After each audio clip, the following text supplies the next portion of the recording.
And as Israeli forces continue the assault on Rafah, House Republicans are hoping to force a vote on a bill which would require the Biden administration to keep sending offensive weapons to Israel, no matter how the president disagrees with the operation. This move comes after President Biden stopped that shipment of bombs to Israel in an effort to stop the wider assault on Rafah.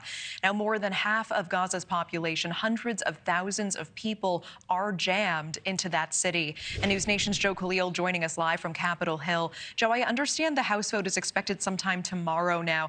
And Joe, this puts some Democrats in a tough spot. It really does. And there's a big effort on the part of Democratic leadership to try to get their own members to vote against this bill. But it's not easy. I just moments ago, before I hopped in front of the camera, talked to a Democrat and asked her if we could talk to her about this issue.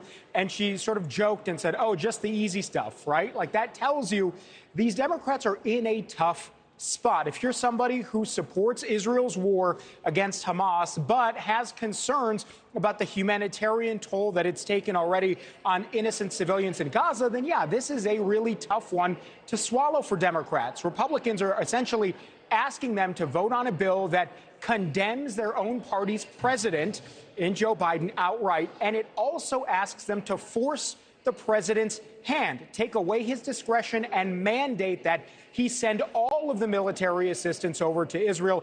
It actually also would defund the Secretaries of State and Defense's office until all of the aid is sent over to Israel.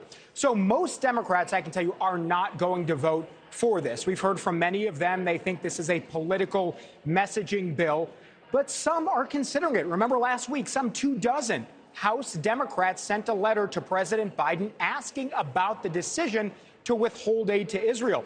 It's just a fact that Democrats are more divided on this issue in particular than Republicans are. We just talked to Hakeem Jeffries this morning, the House Democratic leader, about this issue and about whether it does expose a rift in his own party. Here's what he told us. Do you have any concerns that the Israel resolution coming up tomorrow may divide your conference at all? No. Why do you feel so confident in that? It's not a serious effort to protect America's national security or strengthen the relationship between the United States and Israel.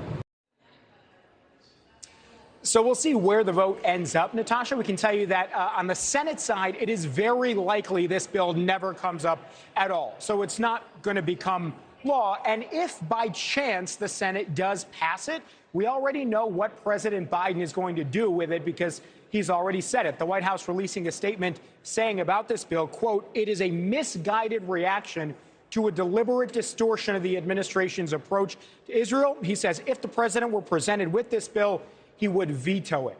So, again, a lot of lobbying going on behind closed doors today ahead of a vote tomorrow.